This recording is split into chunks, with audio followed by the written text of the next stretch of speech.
ناظرین کرام، رمضان مبارک کے آخری عشرے کی اہم ترین عبادت اعتکاف ہے، اور اعتکاف عربی زبان کا لفظ ہے جس کے معنی ٹھہر جانے اور روک لینے کے ہیں۔ اس عبادت کے اندر انسان صحیح معنوں میں دنیا و ما فیہا سے کٹ کر خالصتاً اللہ تعالیٰ کی رضا پانے کے لیے اللہ کے حضور حاضر ہو جاتا ہے، اور خوب کثرت نوافل اور کثرت تلاوت اور ذکر و اذکار کرتا رہتا ہے، خوب دعائیں اور التجائیں کرتا ہے، اور اس کی ساری توجہ اس بات پر رہتی ہے کہ کاش مجھے شب قدر حاصل ہو جائے اور اس رات کی عبادت کی سعادت بھی مل جائے، تاکہ اللہ تعالیٰ کی ذات مجھ سے راضی ہو جائے۔ ام المؤمنین حضرت عائشہ صدیقہ رضی اللہ تعالی عنہا آپ بیان کرتی ہیں کہ نبی رحمت صلی اللہ علیہ وسلم رمضان مبارک کے آخری عشرے میں اعتکاف فرمایا کرتے، اور ظاہری وصال فرما جانے تک آپ کا یہی معمول رہا، اور آپ علیہ الصلوۃ والسلام کے بعد آپ کی ازواج مطہرات بھی بڑے اہتمام سے اعتکاف کیا کرتی۔ اللہ تبارک و تعالی نے بندہ مومن کو اعتکاف کرنے پر کس قدر نوازا ہے، اس پر ایک حدیث مبارکہ ہے۔ آپ صلی علیہ الصلوۃ والسلام نے فرمایا،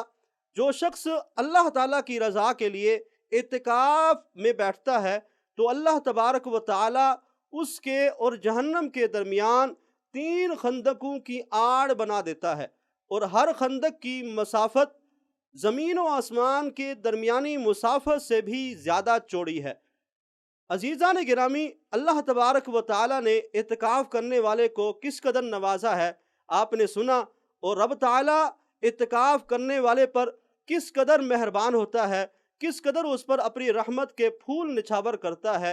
اور بندہ مومن کو اعتکاف کرنے کے دوران ایسے ایسے اعمال کی جزا بھی عطا فرماتا ہے کہ وہ بندہ دوران اعتکاف ان عملوں کو، ان کاموں کو کرتا بھی نہیں ہے۔ نبی رحمت صلی اللہ علیہ وسلم کی حدیث مبارکہ ہے جس کے راوی نبی علیہ الصلوۃ والسلام کے چچا زاد بھائی حضرت عبداللہ بن عباس رضی اللہ تعالی عنہما ہیں۔ آپ بیان کرتے ہیں کہ رحمت دو عالم صلی اللہ علیہ وسلم نے فرمایا، معتکف یعنی اعتکاف کرنے والا ہمیشہ گناہوں سے محفوظ رہتا ہے، اور اسے تمام نیکیوں کا ثواب بھی ملتا رہتا ہے۔ یعنی جب بندہ اللہ تعالیٰ کے حضور اعتکاف کی قیود میں معتکف ہو جاتا ہے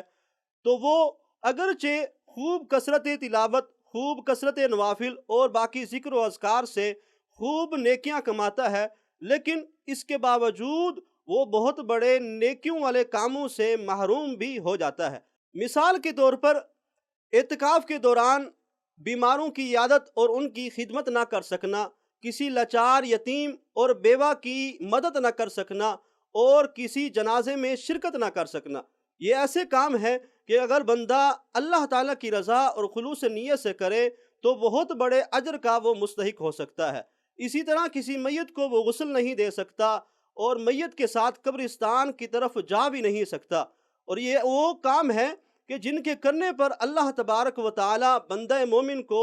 قدم قدم پر گناہوں سے معافی بھی عطا فرماتا ہے اور اس کی نیکیوں میں اضافہ بھی فرماتا ہے۔ لیکن اس حدیث کریمہ کے اندر نبی رحمت صلی اللہ علیہ وسلم نے اعتکاف کرنے والے کو یہ بشارت اور خوشخبری سنائی ہے کہ اگرچہ وہ بندہ